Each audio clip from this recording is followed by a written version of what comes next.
Señor López Dóriga, con todo respeto, usted habla de cifras desde la comodidad de este estudio, pero las cifras no sangran la gente. Si la voz de Omar Harfuch, secretario de Seguridad Ciudadana de la Ciudad de México, cortó el aire del foro con la precisión de un bisturí, no había levantado la voz, no lo necesitaba su presencia erguida y con una calma que rayaba en lo imponente.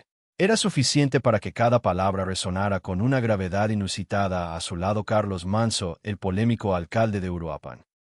Asintió con la cabeza, una media sonrisa dibujada en su rostro como quien ve venir una tormenta que él mismo ha invocado. Joaquín López Dóriga, veterano de 1000 batallas mediáticas, parpadeó apenas un instante, pero en la televisión en vivo un instante es una eternidad. Trató de reajustar su postura en el sillón de diseño italiano buscando ese aplomo que lo había convertido en una leyenda del periodismo mexicano. Sin embargo, algo en la atmósfera había cambiado. Ya no era una entrevista, era un juicio y el gran inquisidor de la política nacional de pronto se encontraba en el banquillo de los acusados. La cámara 1 con su luz roja parpadeante se centró en el rostro de Harfuch. No había en el rastro de animosidad, solo una certeza helada. Usted me pregunta sobre la estrategia de seguridad del gobierno, sobre el empleo, sobre mi vida personal, como si fueran hilos separados de una misma madeja, pero no lo son, son el tejido mismo de una realidad que parece que a ustedes a veces se les olvida. López Dóriga carraspeó intentando recuperar el control. Secretario Harfuch, mi trabajo es preguntar y el suyo como funcionario público es responder. El público merece saber. Por ejemplo, se habla de una disminución en los delitos de alto impacto, pero la percepción ciudadana no siempre refleja esas estadísticas. ¿Cómo explica esa discrepancia? Antes de que Harfuch pudiera responder, Carlos Manso se inclinó hacia su micrófono, su voz con el eco de la tierra caliente de Michoacán. Te lo explico yo, Joaquín. La gente no come percepción, come balas, entierra a sus hijos, cierra sus negocios por el cobro de piso. Mientras ustedes aquí debaten si son peras o manzanas, allá afuera hay un pinche ejército de cabrones que se adueñaron del país, y lo hicieron en parte gracias a la tibieza, a la complicidad de quienes debían informar con verdad, y no con agendas. El ataque era directo, sin paliativos. López Dóriga sintió una oleada de calor subirle por el cuello. Alcalde Manso, le pido que mida sus en este espacio se respeta la libertad de expresión, pero no se tolerarán las difamaciones. Mi carrera me respalda, tu carrera, Joaquín, continuó Manso implacable. Ha consistido en sentar a políticos en esa misma silla para ponerlos a modo, para hacerles las preguntas que tus patrocinadores quieren escuchar. Hoy te tocaron dos que no venimos a pedirte permiso para hablar, venimos a decir las cosas como son. ¿Quieres hablar de seguridad? Hablemos de Uruapan, hablemos de cómo tuve que pedirle a mi gente que se defendiera porque la Federación nos dejó solos. ¿Dónde estaba tu periodismo de investigación entonces? Joaquín, contando los contratos de publicidad del gobierno en turno. El director de cámaras, un hombre de nervios de acero, ordenó un plano general intentando diluir la tensión, pero era inútil. El estudio, habitualmente un espacio de poder controlado, se había convertido en una olla a presión. El público en el foro, compuesto por estudiantes de comunicación y algunos invitados especiales, estaba en silencio. Sus teléfonos móviles olvidados en los bolsillos estaban presenciando algo inaudito: el desmoronamiento en vivo de una de las figuras más poderosas de los medios de comunicación en México. Omar Harfuch, que había permanecido en silencio durante el exabrupto de Manso, tomó de nuevo la palabra, su tono tan sereno como al principio, lo que lo hacía aún más letal. Alcalde, entiendo su frustración y la comparto, pero el problema es más profundo. Señor López Dóriga, usted cuestiona mi nombramiento, insinúa que mi historia familiar me ha favorecido. Hablemos de ello. Mi abuelo fue secretario de la Defensa, sí, y esa es una carga que llevo con honor y con responsabilidad, pero yo soy Omar Harfuch, y cada día cuando me pongo el chaleco antibalas lo hago sabiendo que hay gente que me quiere muerto, no por mi apellido, sino por el trabajo que hago, un trabajo que consiste en meterme donde a muchos, incluidos algunos que se sientan en mesas de análisis como esta, les da pavor siquiera nombrar. La cámara hizo un primer plano del rostro de López Dóriga. La máscara de seguridad se había resquebrajado por primera vez en mucho tiempo. El entrevistador parecía no tener la siguiente pregunta a la punta de la lengua. El guión, cuidadosamente preparado por su equipo de producción, se había hecho cenizas. Manso volvió a la carga. ¿Quieres hablar de la vida personal del secretario? Mejor habla de la tuya, Joaquín. Hablemos de tus comidas en restaurantes de lujo con políticos a los que luego entrevistas. A modo, hablemos de tus viajes, de tus propiedades, o ese periodismo de investigación solo aplica para los que no son de tu club. El silencio en el estudio era absoluto. En la cabina de producción nadie se atrevía a dar una orden. El programa se estaba saliendo de control, pero la audiencia sabían debía estar por los cielos. Estaban presenciando la deconstrucción de un mito. Harfuch, con una calma que desarmaba Asestó el golpe. El problema, señor López Dóriga, no es si el gobierno hace lo suficiente, el problema es que durante décadas estructuras de poder, incluidas algunas estructuras mediáticas, se beneficiaron del caos porque el caos vende, la sangre vende y la crítica fácil, sin propuestas, sin arriesgar nada, también vende. Hoy aquí tiene a dos personas que desde trincheras distintas nos estamos jugando el pellejo, uno en el municipio más violento de Michoacán y otro en la ciudad más grande del país. La pregunta, Joaquín, no es para nosotros, es para usted. ¿De qué lado está? La pregunta quedó flotando en el aire cargada de electricidad. López Dóriga abrió la boca para responder, pero solo acertó a balbucear. Por primera vez en su carrera, el hombre que lo había preguntado todo se había quedado sin respuestas. El ambiente en el estudio se podía cortar con un cuchillo. La luz roja de la cámara seguía encendida, un ojo implacable que no perdía detalle del rostro desencajado de Joaquín López Dóriga. El veterano periodista, acostumbrado a llevar la batuta de las conversaciones más ríspidas, se encontraba ahora en una posición insólita. Acorralado, sin libreto y con la mirada de millones de espectadores clavada en su desconcierto, intentó una contraofensiva recurriendo a la táctica que tantas veces le había: la victimización. Veo que han venido preparados para atacarme, no para debatir. Es una estrategia muy vieja, secretario. Cuando no se tienen argumentos se ataca al mensajero. Omar Arfushni siquiera se inmutó, mantuvo su postura, las manos entrelazadas sobre la mesa, su mirada fija y serena. No es un ataque, señor López Dóriga. Es una invitación a la reflexión. Usted nos ha preguntado por la efectividad del gobierno, por el desempleo, por mi vida personal, y yo le respondo que todo está conectado. No se puede entender la violencia sin entender la falta de oportunidades, y no se puede entender la falta de oportunidades sin analizar cómo ciertos grupos de poder mediáticos y económicos han perpetuado un sistema que beneficia a unos pocos a costa de la mayoría. Carlos Manso, más visceral, intervino: de no te hagas la víctima.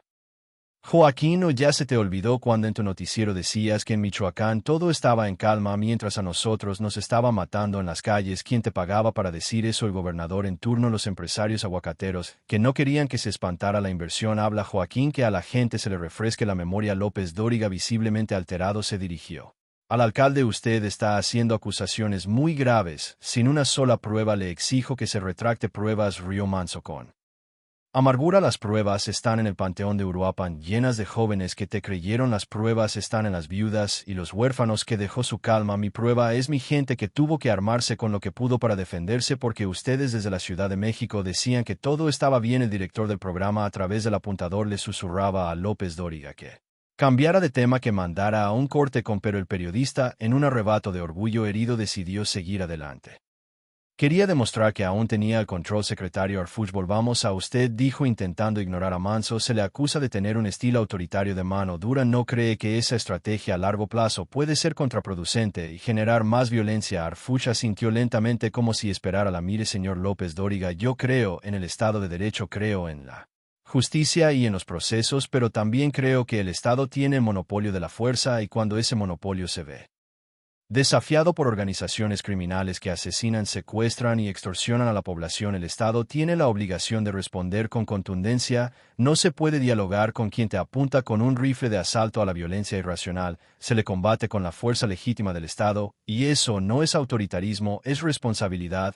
Hizo una pausa, dejando que sus palabras calaran. Usted habla de mi mano dura. Prefiero que me acusen de eso a que me acusen de ser un cómplice por omisión. Mientras yo sea secretario de Seguridad, a los delincuentes se les va a tratar como lo que delincuentes, y los ciudadanos de bien van a tener a una policía que los defienda, no que los ignore. El discurso de Arfush, pronunciado con una convicción inquebrantable, contrastaba brutalmente con la creciente incomodidad de López Dóriga. El público en el estudio comenzó a aplaudir, un murmullo que fue creciendo hasta convertirse en una ovación. Era una reacción espontánea, incontrolable, que rompía todos los protocolos del programa. López Dóriga, desesperado, intentó un último: la vida personal de Arfush. Secretario, se ha hablado mucho de su vida privada, de sus relaciones. ¿No cree que un funcionario de su nivel debería ser más transparente en ese aspecto? ¿No temes ser vulnerable? La pregunta era un golpe bajo y todos en el estudio lo supieron, pero Arfush no perdió la compostura. Su rostro se endureció sutilmente, pero su voz permaneció: señor López Dóriga, mi vida privada es eso, privada, y la mantengo así precisamente.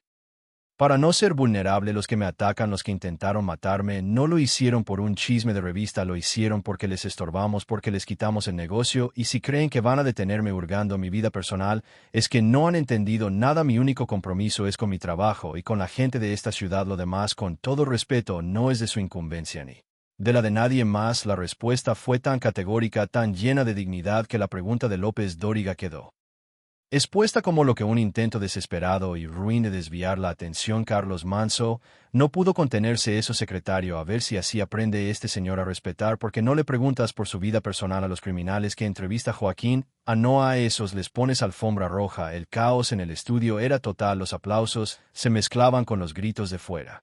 Dirigidos a López Dóriga, el director finalmente tomó la decisión que debió haber tomado minutos. Corte comercial. Las pantallas del estudio se fueron a negro, pero la tensión seguía en el aire. López Dóriga se quitó el micrófono con un gesto de furia. Su rostro, rojo de ira y humillación, se levantó, y sin mirar a sus invitados, se dirigió a su camerino seguido por su asistente Arfush y Manso. Se quedaron sentados en silencio, se miraron por un instante. Un gesto de reconocimiento mutuo. Habían llegado como entrevistados y se habían convertido en los dueños del programa. Habían venido a hablar de seguridad y terminaron exponiendo las grietas de un sistema mediático que se creía intocable. La entrevista había terminado, pero la verdadera batalla acababa de comenzar. El regreso del corte comercial fue uno de los momentos más extraños en la historia de la televisión mexicana. La silla de Joaquín López Dóriga estaba vacía. En su lugar, de pie junto a la mesa, se encontraba el jefe de producción, un hombre pálido y sudoroso que leía con voz temblorosa un comunicado. Damas y caballeros, nuestro conductor, el señor Joaquín López Dóriga, ha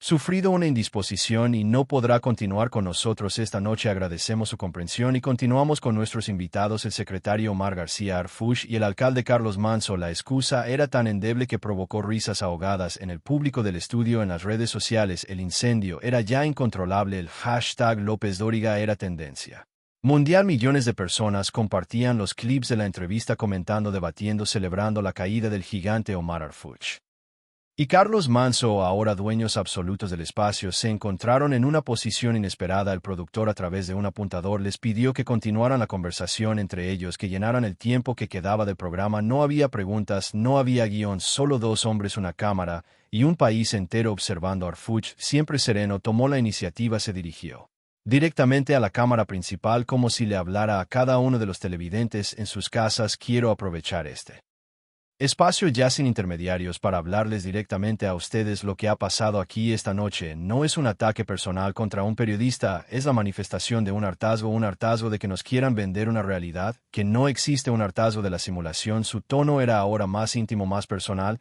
Yo no soy un político tradicional, no sé dar discursos floridos, soy un policía y mi trabajo es dar resultados, y los resultados no se miden en encuestas de popularidad, se miden en vidas salvadas, en negocios que no tienen que cerrar, en familias que pueden caminar tranquilas por la calle. Miró a Carlos Manso, que lo escuchaba con atención. El alcalde Manso y yo tenemos estilos diferentes, venimos de realidades distintas, pero compartimos algo: la convicción de que la seguridad no es de izquierda ni de derecha. La seguridad es un derecho y estamos aquí para defenderlo, cueste lo que cueste. Carlos Manso tomó la palabra, su voz cargada de la emoción del yo quiero decirle a mi gente de Uruapan y a toda la gente de Michoacán que no están solos, que aunque los políticos de siempre nos hayan abandonado, aunque algunos medios nos hayan querido callar, no vamos a dejar de luchar. Lo que pasó aquí hoy es una prueba de que cuando se habla con la verdad los muros se caen. Se dirigió a secretario: yo lo he criticado a usted y al gobierno federal y lo seguiré haciendo cuando crea que es necesario, pero hoy aquí le reconozco su valor, porque se necesita mucho valor para decir lo que usted ha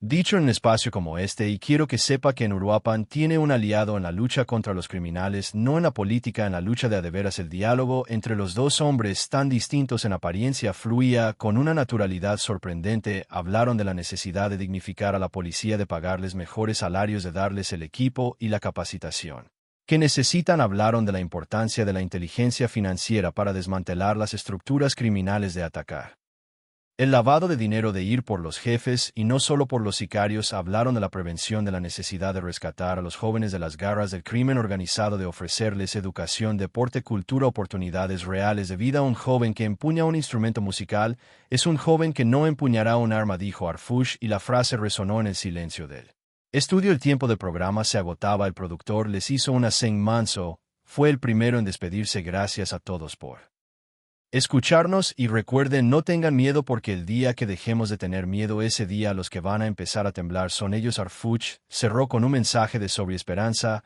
No les prometo que el camino será fácil, la lucha por la paz es larga y difícil, pero les doy mi palabra de que no vamos a dar ni un paso atrás, seguiremos trabajando todos los días para construir un México en el que nuestros hijos puedan crecer sin miedo. Buenas noches. Las luces del estudio se apagaron, el público estalló en una ovación aún más fuerte que la anterior. Harfuch y Manso se levantaron y se estrecharon la mano, un gesto que fue capturado por los teléfonos de todos los presentes. Era la imagen que sellaba la noche, la unión improbable de dos hombres de acción que juntos habían hecho tambalearse a un sistema. Salieron del estudio rodeados por un enjambre de periodistas y curiosos que los esperaban a la salida. No dieron más declaraciones, no era necesario, todo había quedado dicho mientras se subían a sus respectivos vehículos blindados. El eco de lo que había sucedido esa noche comenzaba a expandirse por todo el país. No había sido solo una entrevista, había sido un punto de inflexión, una rebelión en vivo y en directo contra el status quo. Una noche en la que dos hombres acorralados por un sistema que pretendía exhibirlos terminaron por arrinconar a ese mismo sistema y exponer sus miserias ante un país que por primera vez en mucho tiempo se sintió representado. La camioneta blindada se deslizó por las calles de la Ciudad de México, un caparazón negro que se movía en silencio a través de la noche adentro. Omar Harfuch miraba por la ventanilla polarizada las luces de la ciudad pasando como estrellas fugaces. Su teléfono no había dejado de vibrar desde que salió del estudio. Una avalancha de mensajes, llamadas perdidas, notificaciones de redes sociales. Lo ignoró, no sentía euforia ni siquiera la satisfacción de la victoria. Sentía el peso de la responsabilidad. Lo que había sucedido esa noche, esa ruptura del guión establecido, había abierto una puerta y ahora él y Manso tenían la obligación de demostrar que detrás de esa puerta había algo más que palabras audaces. Pensó en Carlos Manso, un hombre rudo de instintos primarios forjado en la brutal realidad de la tierra caliente, un político atípico más parecido a un líder de autodefensas que a un alcalde. Habían chocado en el pasado, sus enfoques eran distintos. Manso creía en la confrontación directa, en el ojo por ojo; Harfuch en la estrategia, en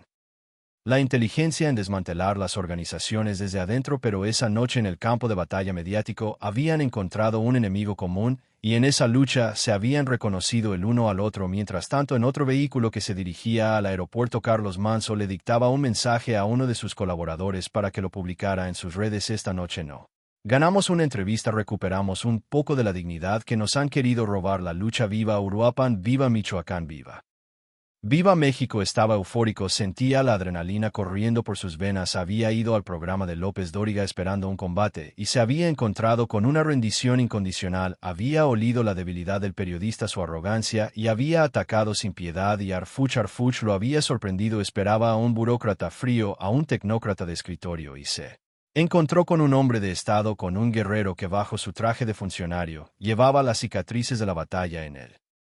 Estudio de televisión. El equipo de producción trabajaba en silencio, desmontando las cámaras, apagando las luces. El ambiente era fúnebre. Nadie hablaba del elefante en la habitación, el camerino de Joaquín López Dóriga, cuya puerta seguía cerrada. La humillación había sido pública, total. No era solo una mala noche, era el posible final de una era. El periodismo de declaraciones de favores, de agendas ocultas, había sido puesto en evidencia de la manera más brutal. A la mañana siguiente, México despertó siendo un país ligeramente distinto. Los periódicos, los noticieros de radio y televisión, todos abrían con el debate que no fue debate, la entrevista que se convirtió en juicio. Algunos medios, los más afines a López Dóriga, intentaron defenderlo hablando de una emboscada mediática, de una estrategia populista para ganar aplausos, pero eran las voces menos escuchadas. La opinión pública en su mayoría celebraba lo que consideraba un acto de justicia poética. En el Palacio Nacional, la conferencia mañanera tuvo un solo el presidente de la República. Con una sonrisa que no podía disimular, felicitó a Harfuch y a Manso por su valentía y claridad. Dijo que lo que había pasado demostraba que el pueblo ya no se deja engañar y que se acabó el tiempo de los periodistas que se sentían dueños de la verdad. El impacto de esa noche se sintió en todos los niveles, en los cafés, en los mercados, en las oficinas. La gente comentaba la jugada,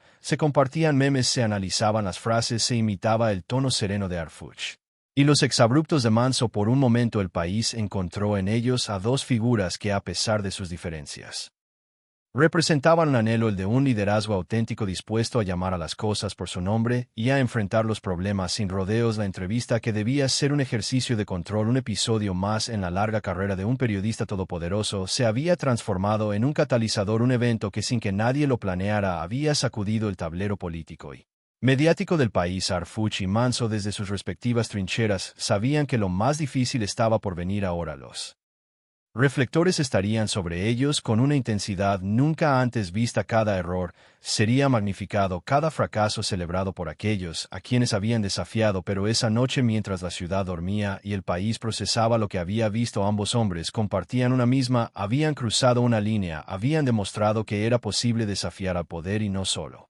sobrevivir, sino salir fortalecido. La entrevista había terminado, el estudio estaba vacío, pero el eco de sus palabras seguía resonando y en ese eco muchos mexicanos encontraron una razón para volver a creer. La despedida en el foro no fue el final de nada, fue para bien o para mal el principio de todo lo que sigue en esta historia de valor y de verdad absoluta.